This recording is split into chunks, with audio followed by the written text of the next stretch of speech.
All right, everybody, here we are, chapter 14. Chapter 14 is another easy-ish one. 15 and 16 are really going to be the hard ones for this test. So those will probably be longer videos, and I'll try to keep these ones on the shorter end. Chapter 14 is dealing with Mendelian genetics. Mendelian genetics is going to be the work of Gregor Mendel.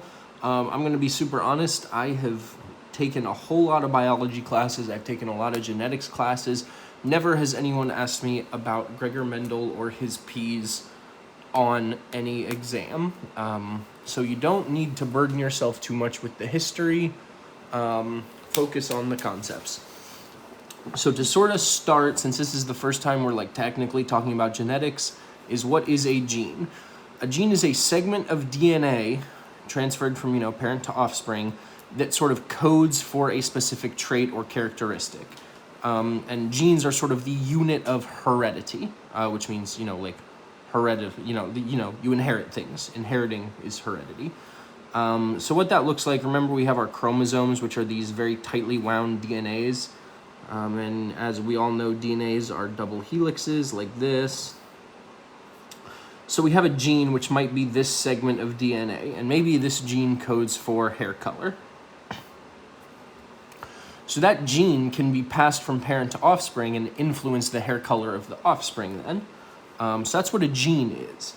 Now an allele is one of two or more, sometimes, there are weird birds out there with 27 different chromosomes, but one of two or more alternative forms of a gene. And so what I mean by that is, remember how we just used the hair color example, and we said we have this segment of DNA that codes for hair color. Well, let's say specifically that this DNA sequence that I've drawn here results in brown hair. But then maybe I have another DNA sequence that is the same gene. This is still the hair color gene, but this one codes for blonde hair. These are your alleles. Blonde is an allele, brown is an allele. But this is the same gene. It's just different forms of that gene and therefore different alleles. Another one, we'll do this. This will be my example for the rest of the page, is going to be earlobes. You know how some people have attached earlobes, some people have unattached earlobes. So there are two outcomes. You either have attached earlobes or you have unattached earlobes. And those are called phenotypes, which I'll get into later. But phenotypes are the observable things. Like I'm going to look at you, I'm going to inspect your earlobes, and I'm going to go, those are attached earlobes. That's your phenotype. Or maybe you have unattached earlobes, and that's your phenotype. But the deciding factor for if someone has attached earlobes or unattached earlobes lies in the alleles, or which form of the genes do you have.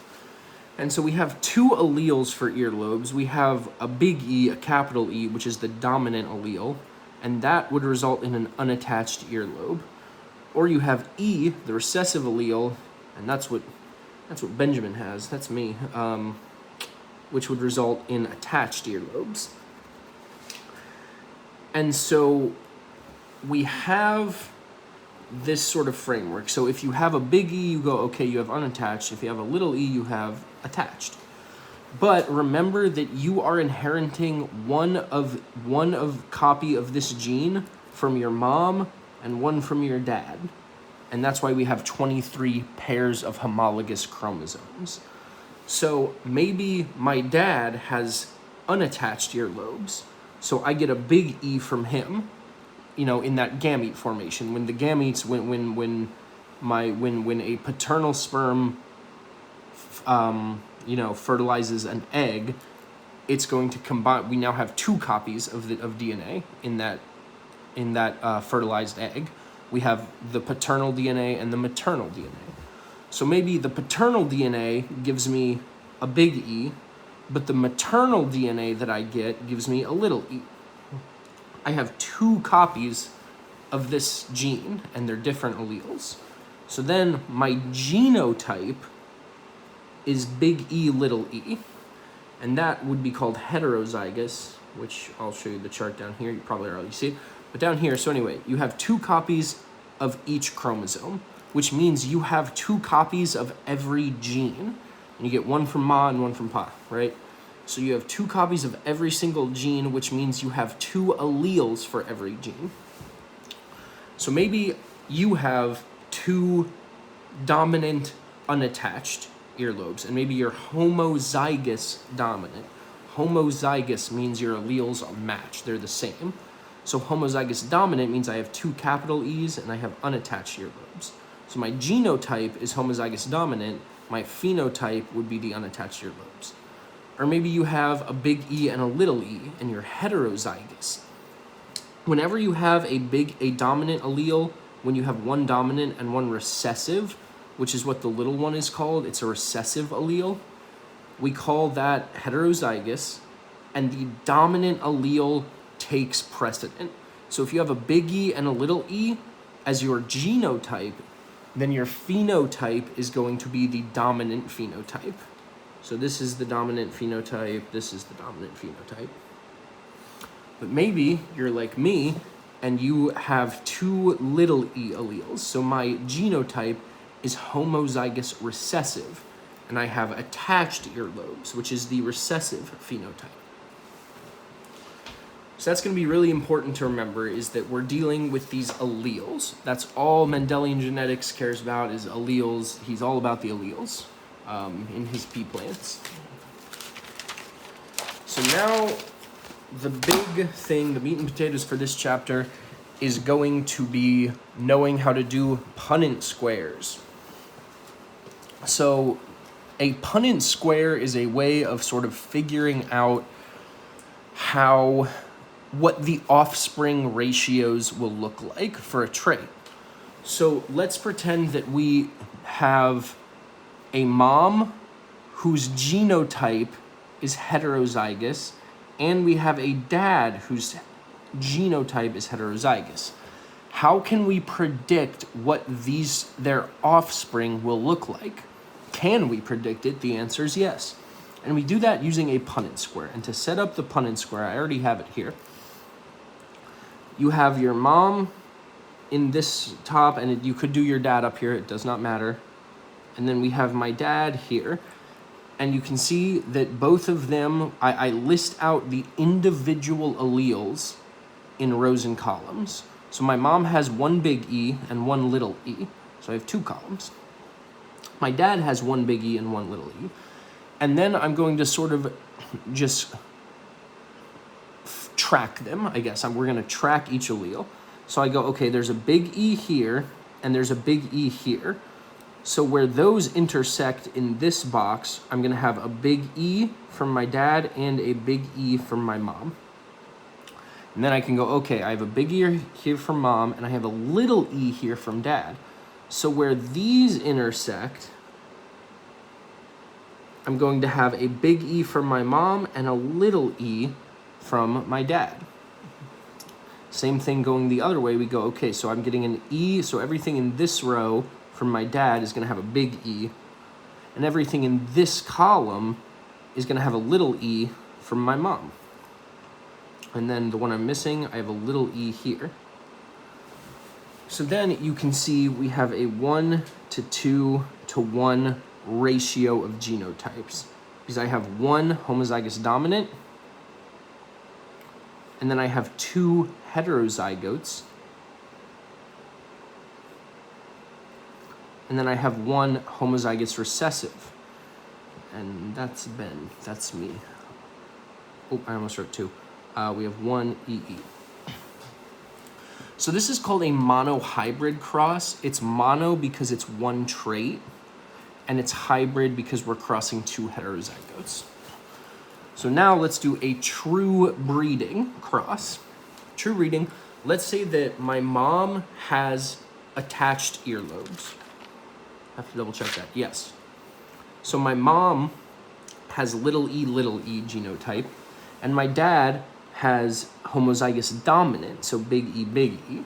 Well, we can do this the same way. We're just gonna write out my dad's alleles in one, either the rows or the columns, whichever you choose, and my mom's in the other. And we're gonna see, so we go, okay, so everything in this row, or in these columns, are gonna have a big E, because there's a big E here. So I can bring that big E down the columns. And I can do the same here.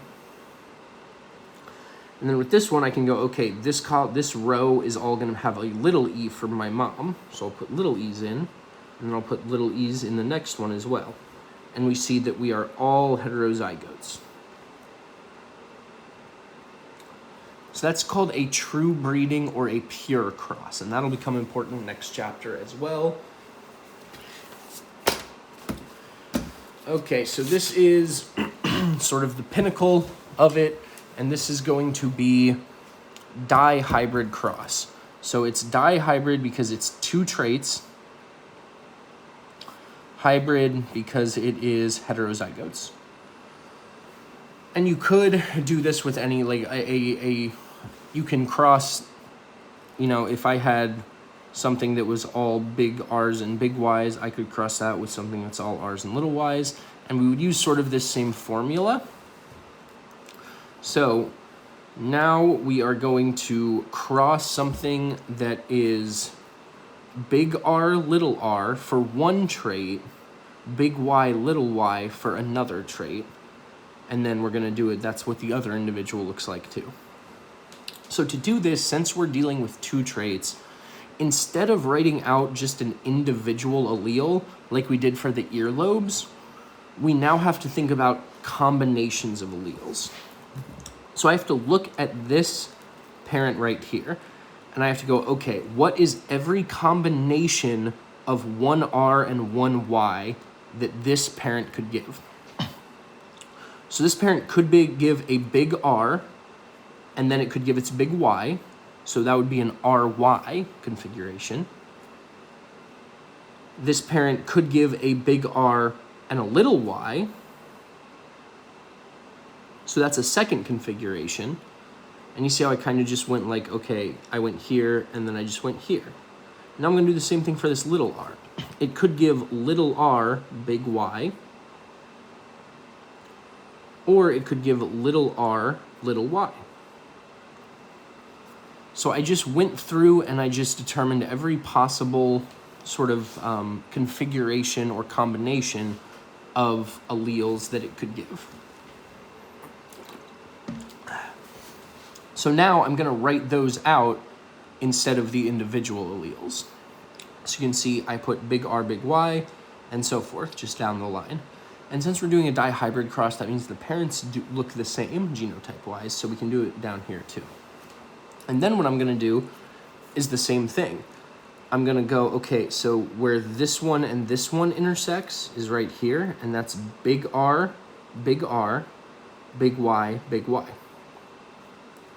And then I can just keep going, big R, big Y, little y. Like that. And then I could go big R, big Y, big Y. And then I could go big R, and then big Y, little y. And you just go through and you do that for all of them. And you are going to get some repeat genotypes. You're going to get ones like you can already see this one and this one look the same. But that's okay, because that'll make that means when we're asking about probabilities, we can just sort of count. So let's just keep chugging along here. So here we have like that. And then we have boom, and then we have big R, little y, big R, big Y, big R, little y, big Y, so one of each. Then we have little r, big Y, big Y. Then we have little r, big Y, little y, like that. And again, you just this does take a little bit of time. Practice is great with this, but on a test, you'll really only have to do one of these for this class, if any. Just make sure that you are going carefully. That's the most important thing. Is you have to like, even I still, you see me probably checking. I go like, okay, little r, little y. So now I have completed the Punnett square. And this gives me a lot of information about the offspring sort of pool, because commonly a question might ask, oh, what is the probability that that an offspring of these two parents has the genotype big R, big Y, little y? And how I would do that is I would go through and I would find each case of big R, big Y, little y. I would go not here, yes here, no, no, yes, no, no, no, no, no, no, no, no, no, no, no. So I would go, okay, so these two boxes match, and there's 16 total boxes here. So that's 2 out of 16, or that simplifies to 1/8 probability. So, and then over here I have one that just asks, what's the likelihood of big R, little y? And so you could go over here and look for each case and go, okay, don't see any there. Oh, there's one. Could keep on looking. And I don't see any others. So I would go, that's 1 out of 16. But there's another way to do that, and that is to use the probabilities. I would almost always recommend doing the Punnett squares, but if you're math inclined, you can do it this way too. And you could say that in order to get big R, little y, that means I have to get a big R, little y from one parent and a big R, little y from another parent, which is a 1/4 probability because there are 4 possible configurations times 1/4, which equals 1/16. Do the Punnett square though. Unless you're like a crazy weird math person, do the Punnett square. So now that we're done with Punnett squares, I think, for now, we're gonna do Mendel's laws of inheritance. And the two that I want you to know really well are Mendel's law of segregation and Mendel's law of independent assortment. So Mendel's law of segregation states that individuals have 2 alleles for each trait, and these alleles separate or segregate randomly during gamete formation. So each gamete receives 1 allele to pass on. So let's break that down. Individuals have 2 alleles for each trait. We remember that because we have one from mom and we have one from dad. These alleles separate randomly during gamete formation. So each gamete receives 1 allele to pass on. What that means is, remember, if I have 2 genes, if I have mom's gene and I have dad's gene, and these are separating in meiosis, one cell is going to get mom's copy of that gene, and the other cell is going to get dad's copy of that gene. So these homologous chromosomes are going to separate in a random fashion, which means that when we have, I'm going to move down here, when I have a cell that has, let's say that white is maternal and black is paternal for these particular ones,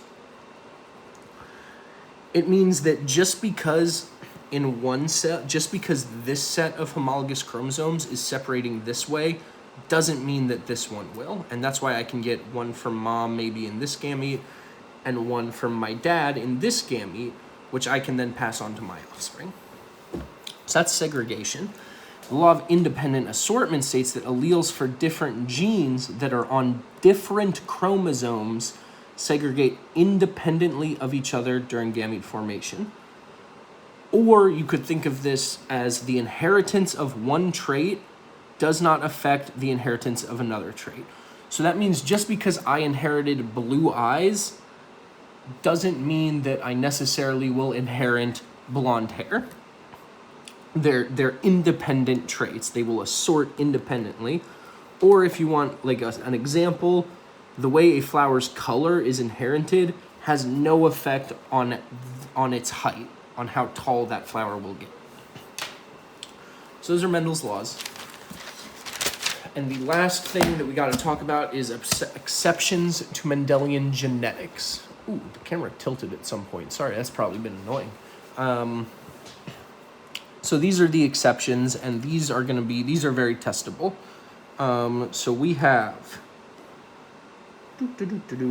epistasis or epistasis. I would say epistasis.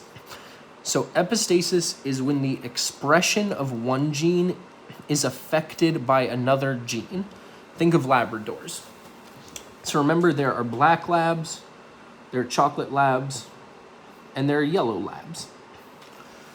So there is a gene for coat color, and that's, let's say, B.